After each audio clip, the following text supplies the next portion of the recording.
Здравствуйте, мои дорогие! Добро пожаловать на расклад. Сегодня наш расклад называется «Что у него с женой?». Что происходит у него в отношениях с женой в это время, в эти дни.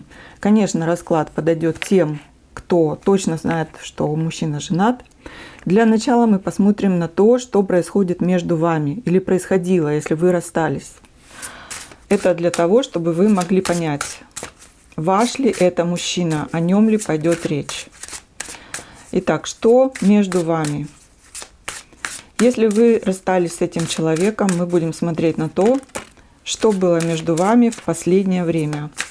Похоже, что между вами стояла как раз женщина и, скорее всего, жена.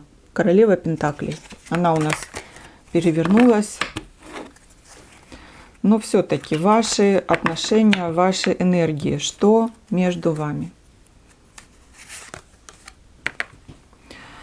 Охлаждение, отчуждение, усталость, четверка чаш. Вы как будто оба потеряли интерес друг к другу, к отношениям. Возможно, это временное состояние, вот сиюминутное.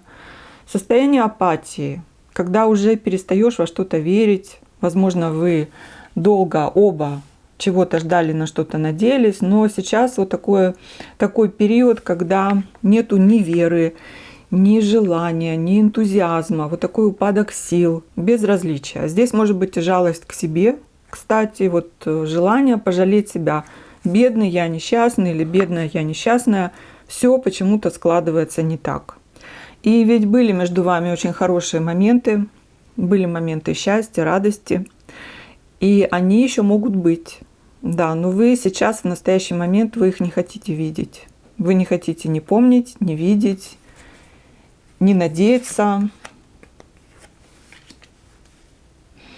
Вот интересно, что у нас уже вышли 2 четверки. Все равно это говорит о какой-то стабильности. Вы знаете, такое впечатление, что вы все равно знаете, что между вами отношения будут продолжаться. И вы даже хотите этого продолжения, даже если сейчас у вас пауза, вы хотите этого продолжения, и все равно вам это дает ощущение счастья. Вот какие бы ни были ваши отношения, пусть мужчина не свободен, пусть есть разочарование, но вот моменты счастья были, и вы хотите, чтобы они продолжались. И вы знаете, что они будут, что вы будете вместе, что будет встреча, что будет вам хорошо. И в этом вы находите свою вот такую маленькую крепость в этих отношениях. Просто все развивается очень-очень медленно. Знаете, отношения, они как бы замерли в той стадии, когда все только начинается. Но вот это вот начало, оно какое-то очень длинное. Вот оно как будто бы дальше никуда и не продолжается. Вы как будто вот в этом начале застыли. Потому что ничего не меняется, несмотря на обещания, несмотря на разговоры, несмотря на надежды и несмотря на то, насколько вам хорошо вместе. Отношения застыли на каком-то уровне, на начальном этапе и никуда не идут. Хотя очень хочется. И кажется, что оба прилагают какие-то усилия. Но я скажу так, усилий здесь недостаточно. То есть вот если мужчина, например, должен что-то сделать, он делает недостаточно. Это может ограничиваться только разговорами. А вы со своей стороны сделать ничего не можете. Вы можете только принимать то, что он вам может дать, а может он дать очень мало.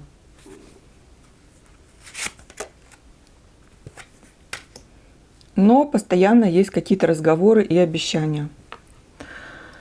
Так или иначе, вы все равно эту тему как-то обсуждаете. Может быть, вы ловите в его словах какие-то надежды на будущее, какие-то обещания вы хотите от него получать. И вы даже косвенно в его разговорах вы слышите вот это. Вы слышите то, что вы хотите услышать. Но в реальности я не вижу, что здесь что-то куда-то развивается. Вот как я уже сказала, отношения как будто бы застыли. И да, здесь постоянное ощущение, что в отношениях есть третий человек. Потому что это тройка пентаклей, здесь трое. И понимаете, как бы вы ни планировали, как бы вы ни говорили, но третий человек здесь тоже играет свою роль. И приходится с ним считаться, с этим человеком, с его интересами, с его планами, задумками. То есть вы никуда от этого деться не можете. Вы постоянно ощущаете здесь присутствие это. И когда вы вдвоем, вам, конечно же, очень хорошо, и на самом деле вы забываете обо всем, вы забываете о том, что человек не свободен, что там есть еще кто-то, вы забываете об этом, но реальность постоянно возвращает вас в эту точку, что есть еще кто-то в этих отношениях. Это отношения троих, как минимум троих людей. И поэтому, конечно, периодически у вас и у вашего мужчины наступает тот момент, когда кажется, что уже никогда ничего не будет хорошего. Усталость от этого всего и такое вот разочарование. Опускаются руки. И вот так вы ходите по кругу. То есть вы встретились, вы насладились друг другом, вы о чем-то даже поговорили, возможно, обсудили какие-то даже планы на будущее, но потом вы возвращаетесь к тому, что мужчина говорит «моя жена» или «мои дети» или «моя семья». И все. И это сразу вас очень сильно прибивает к земле, возвращает на землю. Давайте еще карту. На этой почве может возникать, конечно, очень много проблем, ссор, обиды друг на друга. Главным образом, я думаю, у вас, но мужчина тоже на вас может обижаться. Какие-то очень даже неприятные вещи можете друг другу говорить. Может быть, вы хотите непременно его отвоевать, настоять на своем. Каждый здесь по-своему прав, и каждый хочет доказать свою правоту. И когда вот так вот случается, то возникает стычка, возникает ссора. И вот я говорила, вы ходите по кругу. То есть вот после такой ссоры может настать момент отчуждения и затишья. Вы отдыхаете, вы как бы каждый по-своему зализывает свои раны. И потом начинается все по новой. Вот такие отношения мне показывают. Мне кажется, что вы вместе. Я не думаю, что вы расстались окончательно. Может быть, между вами сейчас на самом деле затишье, какая-то пауза может быть как раз после ссоры. Но я не вижу ни с вашей стороны, ни с его стороны желания разорвать отношения. И тут у каждого свои интересы. Вы хотите быть вдвоем, а мужчина хочет быть втроем. Мы посмотрим, почему. Но возможно, что на данный момент он не видит для себя развития отношений по-другому. Он видит развитие втроем. Вот такая здесь сигнификация. Давайте теперь будем смотреть на отношения. Я возьму другую колоду. Так. Итак, что у мужчины сейчас происходит в семье, в отношениях с его женой? Что у них происходит на данный момент?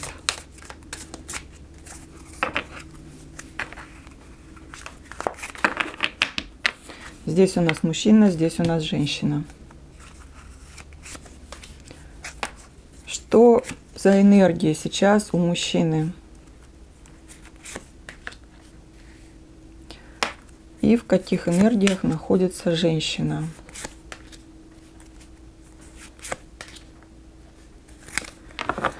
Ну, мужчина, как всегда. Мужчина, конечно, хочет контролировать всех и вся. Как я думаю, он хочет контролировать и вас тоже. Также он себя ведет и в отношениях со своей женой, у себя в доме. Главная его цель – это поменьше стресса. А стрессовать ему все-таки приходится. Так же, как и с вами. Вот показали рыцаря мечей, когда происходит много неприятных разговоров, приходится доказывать что-то свое, отстаивать свою позицию, ссориться. В общем, так же и здесь. Он также себя ведет. То есть он старается избегать стресса, он старается вроде бы как избегать вот этих вот ссор, выяснений, но не получается, потому что все равно он срывается. И я думаю, это больше его характер, что он все-таки сам может даже сам провоцировать это. Может быть, это способ его, вот такой способ существования. То есть когда он не получает то, что он хочет, или когда он не может сохранить спокойствие, он начинает нападать. Да, вот такая его тактика. Ну, конечно, в идеале для него было бы просто получать все лучшее из двух миров, жить спокойно, чтобы все его потребности закрывались, чтобы был определенный комфорт, и контролировать ситуацию, то есть делать все так, как удобно ему. У нас здесь маг. Поэтому здесь основной мотив такой, что я все-таки веду себя так, как я хочу себя вести. так как я считаю нужным. Если спокойно не получается, то я буду скандалить, я буду требовать, я буду орать, я буду обижать даже. Но я своего буду добиваться так или иначе. Здесь может быть такой момент, что мужчина пытается заглаживать свою вину перед женщиной финансово. То есть вот если не получается по-хорошему финансами компенсировать ей, то тогда идет уже другое оружие в ход, идут вот уже ссоры и скандалы. Но изначально он пытается, может быть, как-то вкладывать в семью, дарить какие-то подарки. Все это делается для того, чтобы он мог спокойно делать то, что он хочет делать. Но в любом случае он чувствует себя на высоте в этой ситуации, по крайней мере на данный момент.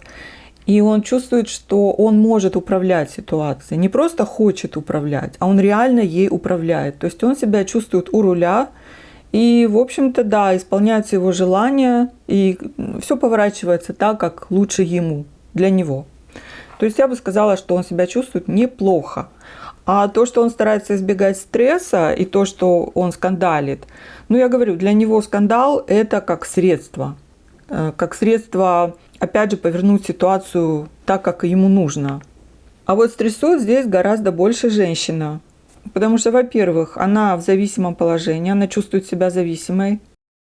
И она очень много думает о ситуации. Она все прекрасно знает, то есть она понимает правду. Здесь есть очень четкое осознание того, что происходит.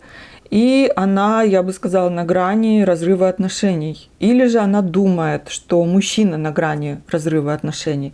Но, по крайней мере, для нее эта угроза, она является сдерживающим фактором. То есть она не хочет разрыва и, возможно, страшится этого. Она страшится этого решения, что если вдруг мужчину сильно-сильно раздражать, то в какой-то момент он сгоряча может на самом деле отношения разорвать. А для нее все-таки важна очень стабильность, финансовая стабильность. Вот это как раз то, что мужчина может обеспечить. И то, что он обеспечивает. Он как бы ее покупает вот этой финансовой стабильностью. Но, кстати, у мужчины намного больше средств, чем он отдает женщине.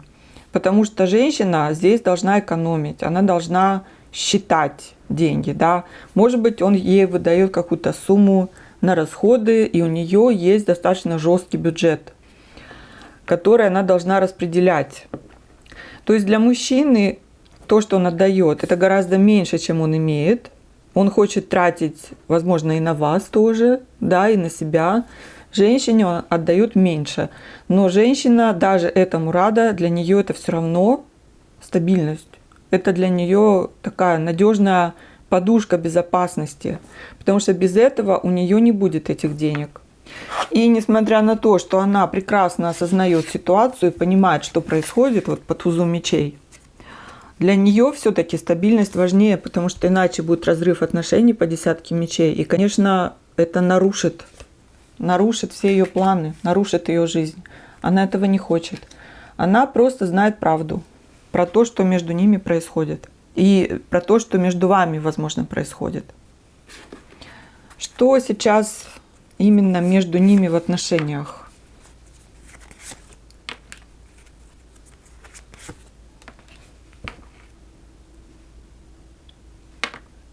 Во-первых, здесь нету никаких секретов. Ни для кого.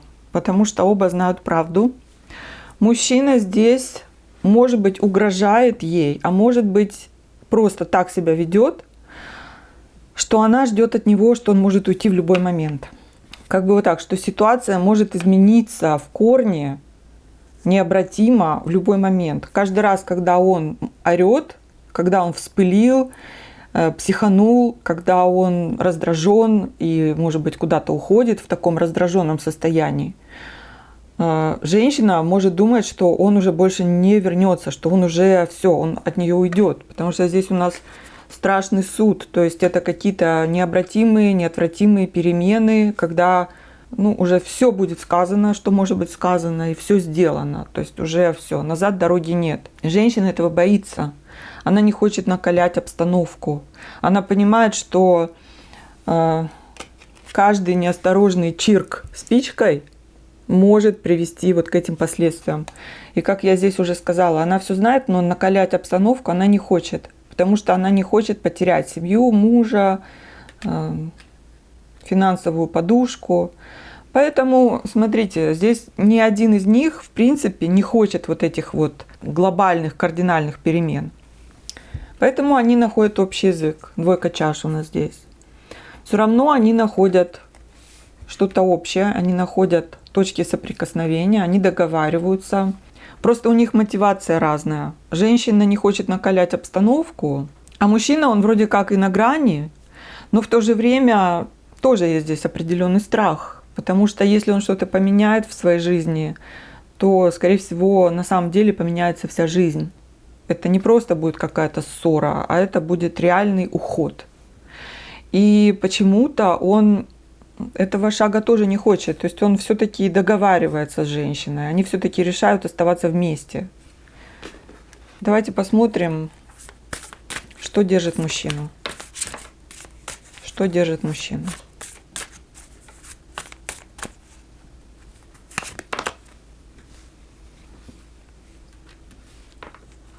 Ему тяжело было бы все поменять, ему тяжело было бы уйти.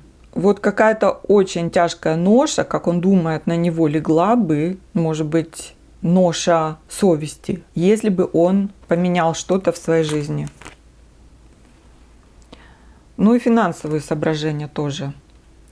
Как будто он думает, что он чего-то не потянет. Может быть, он считает деньги, да, и понимает, что он не потянет, может быть, содержать 2 семьи, не потянет алименты, я не знаю что, раздела имущества не потянет. Потому что, смотрите, вот его страшит, перемены его страшат, он их не хочет, да, хотя по суду он мог бы уйти. Я спросила, что его пугает, что его страшит, да, почему он не хочет делать этот шаг.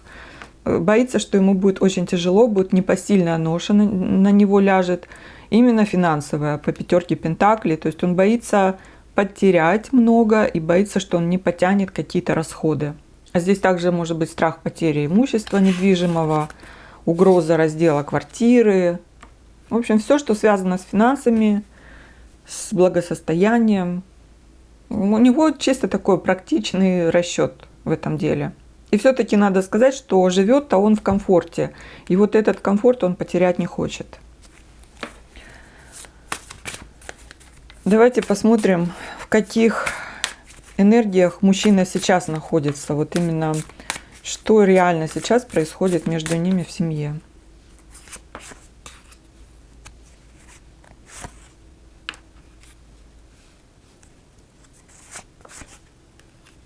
Ну, во-первых, здесь может идти обсуждение финансов, каких-то, возможно, покупок, как потратить деньги, на что потратить деньги. Может быть, появилась какая-то прибыль, или рассчитывают на какую-то прибыль. В общем, обсуждение финансов, как правильно эти деньги потратить и на что. Тут может быть выплаты каких-то, может быть выплата ипотеки, какие-то юридические моменты обсуждаются, возможно, даже развод. Вот знаете, оба этого не хотят по своим причинам, но вполне возможно, что даже развод у них является темой обсуждения. Финансовая сторона и, возможно, развод. Если это не развод. Ну, знаете, развод в каком смысле может обсуждаться? Как угроза, опять же. Как под влиянием эмоций, может быть, в момент ссоры кто-то упоминает развод. Я с тобой разведусь, все, давай разводимся, все делим. То есть в таком ключе. Не обязательно в ключе, что это уже спланированная акция. Ну и здесь эмоции женщины, вот именно ее эмоции выходят как бы на первый план. Может быть, она что-то такое ему говорит, что все, делим и разводимся, как угроза. Но это также может быть, что мужчина сейчас, мы же все-таки спрашиваем про его энергии, да, в настоящий момент, вот что происходит. Это могут быть его мысли о любимой женщине и мысли о разводе. Может быть, он про себя как-то проигрывает вот эти моменты, да. Опять же, финансы, финансовая сторона вопроса, финансовая сторона развода. И что и как будет, если он соединится с любимой женщиной. Здесь вот такой может быть момент. Но в любом случае здесь самое главное – это финансовая сторона и какие-то юридические моменты. И также возможно, что это его жена, которая очень эмоционально ему что-то пытается доказать. Именно по поводу тех же вопросов, финансовых и юридических. В каких энергиях она сейчас находится? Что сейчас происходит с ее стороны? Ну, она хочет урегулировать, опять же, какие-то трения.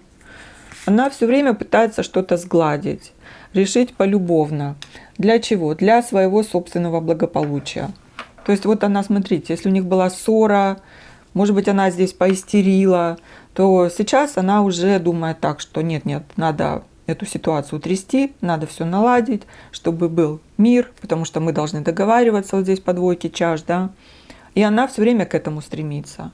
Потому что над ней, вот как дамоклов меч, висит угроза разрыва. Она этого не хочет. Поэтому всячески она будет все сглаживать, сдерживать, возможно, даже как-то заигрывать с ним, заискивать и пытаться все наладить.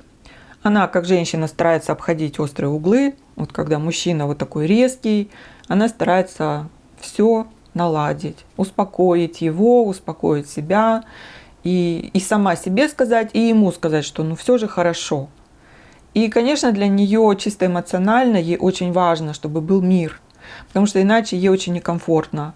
Ей лучше плохой мир, чем хорошая ссора. Вот это такой человек, и она будет все время к этому стремиться. Но знаете, здесь нет ничего о чувствах. Абсолютно ничего.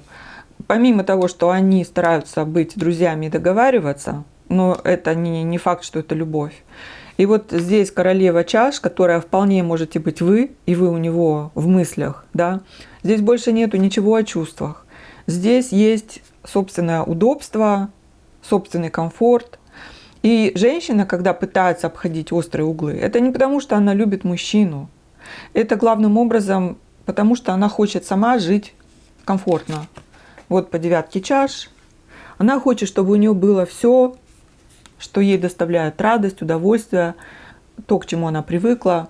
Потому что по солнцу, ну да, конечно, она хочет, чтобы все было хорошо. Но это еще и карта эгоиста. То есть она хочет, чтобы у нее все было хорошо. А для того, чтобы у нее все было хорошо, ей нужен этот мужчина. Поэтому она будет, пока он ей нужен, она будет стараться держать вот этот мир. А что она будет делать, если у нее появится другой? Вот интересно, давайте спросим. Что она будет делать, если у нее появится другой человек? Она немедленно закончит эти отношения. Карта смерть. Она все поменяет в своей жизни. То есть это нам только говорит о том, что она с ним не потому, что она считает его своей судьбой, что это большая любовь. Просто у нее сейчас нету других вариантов. Но как только, если у нее появится другой мужчина, она немедленно закончит эти отношения. И она даже не обернется. Потому что для нее эти отношения уже умерли. Нету отношений. Понимаете, по смерти это уже все в прошлом. Практически. И она сразу поставит эту точку. Вот так. Непонятно, почему мужчина эту точку поставить не может. Нет, вернее, понятно, мы уже спрашивали, что у него практические соображения, финансовые соображения. Он боится, что он чего-то не потянет. Вот так здесь. А женщина, я думаю, что особенно если она встретит мужчину состоятельного, если он ей что-то предложит, она даже не обернется. Вообще, она даже не обернется на эти отношения. Вот так. Поэтому я говорю, здесь не о чувствах, вообще не о чувствах. Давайте посмотрим вот это вот дама чаш, королева чаш. Кто это, что это? Ну, знаете, звезда. Это женщина, о которой он думает. Это вы, скорее всего. Это не она. Я говорила, может быть, она здесь истерила по какому-то поводу, очень эмоционально что-то хотела от него. Нет, это женщина, о которой он думает. Это его любимая женщина здесь. Просто вот он крутится в этих соображениях, да, он постоянно в голове прокручивает что-то, связанное с вами, связанное с финансами и связанное с юридическими моментами. Может, на самом деле обдумывает развод. Как будет, что он потеряет, что он приобретет. Но это его мечта, это женщина, которая сейчас с ним на расстоянии, неважно, вы в одном городе или на одной улице живете, все равно вы не с ним рядом сейчас. То есть это вот женщина, о которой он мечтает. которую он, возможно, видит в своих снах. Очень притягательная женщина, которую он вроде бы как и имеет, но не имеет при этом. Понимаете, это вот такая ускользающая женщина. Потому что он не может сказать о вас, что вы принадлежите ему. Так что это вы здесь. Давайте посмотрим его истинные чувства к вам сейчас. Я даже не буду спрашивать его истинные чувства к ней, потому что здесь уже все показали, какие чувства здесь могут быть. Его истинные чувства к вам. И что вообще его держит в этой семье? Сначала к вам. Король Пентаклей. Он хотел бы, чтобы вы были его, а он был ваш. И, скорее всего, он реально примеряет на себя роль вашего мужа. Король Пентаклей. Он еще чувствует ответственность. Он чувствует на себе ответственность за ваши отношения, за вас, за все, что происходит или происходило. И все равно, вот знаете, такой мужчина, который все просчитывает. У него даже любовь, она очень просчитана. Любовь любовью, страсть страстью, но я все равно считаю деньги. Я просчитываю свои ходы, я все взвешиваю. Смогу ли я это потянуть, сколько мне это будет стоить, выгодно ли это. Вот такой человек. Хотел бы, по шуту, хотел бы, ни о чем не думая, просто шагнуть в будущее, в отношения с вами. Очень хотел бы. Если вы сейчас не вместе, расстались, поссорились, хотел бы шанса на новое начало. Потому что помнит вас, думает о вас, не забыл. И очень хотел бы. Но вот материальная сторона не дает, не пускает. И он себя утешает тем, что это вопрос времени. Что вот со временем все утрясется. Опять же, финансовая карта. Почему-то это очень-очень тесно связано с финансами.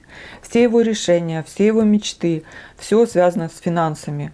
Как будто он ждет какого-то момента. Не знаю, может быть, когда дети вырастут или ребенок, когда там ипотеку выплатит или еще что-то. Но вот это вопрос времени и вопрос финансов, опять же, что надо подождать. Как будто он хочет что-то начать, но не с пустыми руками. Понимаете, вот он как будто рассуждает так, что если я уйду сейчас, то с чем я приду в новую жизнь, с чем я приду в новые отношения. Он не хочет быть нищим, приходить нищим, оставить все своей жене, своей семье.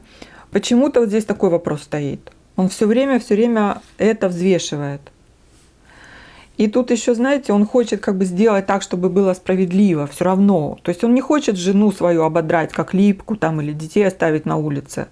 Он все-таки старается рассуждать справедливо, чтобы было все честно, по совести. И вот он как будто говорит, мне нужно сейчас накопить какие-то средства или закрыть какие-то долги, закрыть какие-то кредиты для того, чтобы вступить в новую жизнь с вами, возможно, да, с каким-то положительным багажом. Не с пустыми руками, а с какими-то деньгами. Но если вы помните, я спросила про его истинные чувства. И смотрите, что нам показывают на чувства. Да, вроде бы все положительно, да, но здесь только материальные расчеты, соображения. Очень практичные. Здесь ничего нету о чувствах, кроме вот той королевы чаш, которую он любит, любимая женщина. А как он видит ваши чувства к нему? Как он видит ваши чувства к нему? Что он думает по этому поводу? Двойка жезлов. Он предполагает и думает, и, наверное, надеется, что чувства есть, но как будто бы вы сейчас на перепутье. То есть вы тоже на пороге принятия какого-то решения, которое вы пока не принимаете. Возможно, он понимает, что вы занимаете выжидательную позицию. И тут мужчина еще может думать, что у вас есть выбор, что вы можете выбрать не его. Вот такой здесь может быть момент. Но он чувствует, что все-таки вы склоняетесь на его сторону, вот так, в его пользу, что если вы сделаете выбор, может быть, когда он даст вам зеленый свет, что выбор ваш все равно падет на него, потому что он красавчик, потому что он хочет быть красавчиком, он хочет быть любимым. Ну и опять здесь 8 пентаклей. В общем-то, он думает, что вы его так просто не отпустите. Он считает, что он для вас представляет определенную ценность. Ну, такое впечатление, что этот мужчина мыслит не эмоциональными какими-то категориями, а очень-очень такими заземленными, практичными и материальными. И вот он считает, что вы его не отпустите, не захотите отпустить, что вы все равно выберете его, пусть даже вы сейчас, может быть, в таком периоде на паузе, когда у него могут быть подозрения, что вдруг вы решите пойти в другую сторону, но он как бы гонит от себя эти мысли и говорит: нет, нет, нет, ну конечно же, конечно, я красавчик, конечно, она меня хочет, конечно, она меня любит, и я для нее очень хорошая партия, я для нее буду выгодная партия, она это прекрасно понимает, она тоже женщина практичная, она тоже женщина умная, поэтому, конечно же, она понимает мою ценность, скажем так. А что он думает, его жена испытывает к нему? Может, он думает, что она его любит? Но она его не любит. А что он думает о ее чувствах к себе? 4 жезлов. Очень высокого мнения о себе этот мужчина, очень высокого. То есть он на самом деле считает себя очень ценным товарищем, очень стабильным, завидным женихом. Все хотят с ним быть.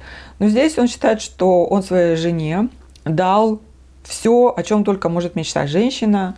4 жезлов, дом, достаток, стабильность, счастье, радость. В общем, все. Дом, полная чаша. Это он ей дает, соответственно, она должна это ценить.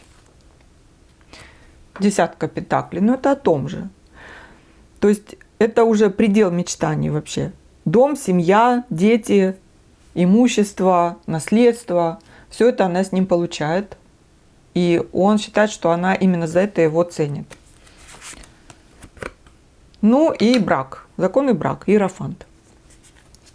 То есть, смотрите, здесь полный джентльменский набор. Он не думает про ее чувства. И, возможно, они ему совсем даже и не нужны.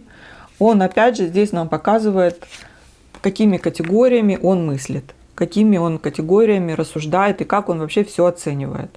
Я ей дал все, что она хотела, все, о чем она мечтала. Стабильность, дом, семью, законный брак. Все у нас правильно, все у нас как у людей. У нас есть все для лучшей жизни, по его представлению. И что ей еще нужно? То есть он считает, что этого достаточно. Зачем чувства? Какие чувства? Вы о чем? Вот что самое главное. То есть вот такой мужчина здесь. Давайте посмотрим перспективы для них, для их отношений на ближайшее будущее. Что в ближайшем будущем может происходить?